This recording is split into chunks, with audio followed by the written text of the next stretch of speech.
এখানে বারকোয়ালি থেকে একটা সিএনজি আসার সময় রেলটা ওখানে গেটম্যান ছিল না, সেজন্য দুর্ঘটনা ঘটছে আর কি, বুঝছেন।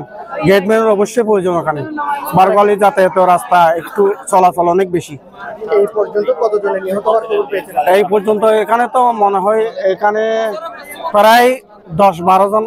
না না, আজকে 5 জন, 4 জন না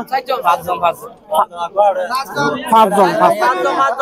এখন আপনাদের দাবি কি? আপনাদের ট্রেনটা কি জন্য আটকে রাখছেন বলেন? আমরা জনগণে আটকাইছে, আমরা না। তবে আমরা একটা দাবি হচ্ছিল ওই যে এখানে গেটম্যান দিলে আমাদের দাবিটা শেষ। রাস্তায় প্রত্যেকটা রাস্তায় গেটম্যান অবশ্যই প্রয়োজন আমাদের।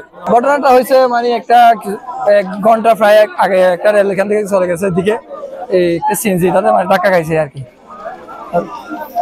এখানে কয়জন নিহত হয়েছে? সবাই তো বলতেছে আপনার 4 জনের মতো হয়েছে, মানে ড্রাইভার সহ। মানুষ এটা আজকে দিয়েছে, এখন তো এখানে আপনার বডি এখনো।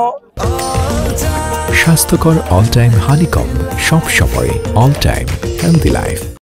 রেল লাইনের উপর আছে, এই জন্য মানে এটা এখনো গিয়ে থাকার কারণে মানে কোনো আটকে দিচ্ছে আর কি। কর্তৃপক্ষ না আসা পর্যন্ত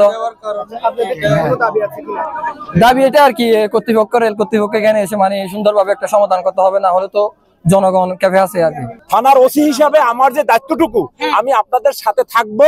আমি অনুরোধ করি ট্রেনটার উপর আক্রমণ করবেন না, ঠিক আছে? ধন্যবাদ।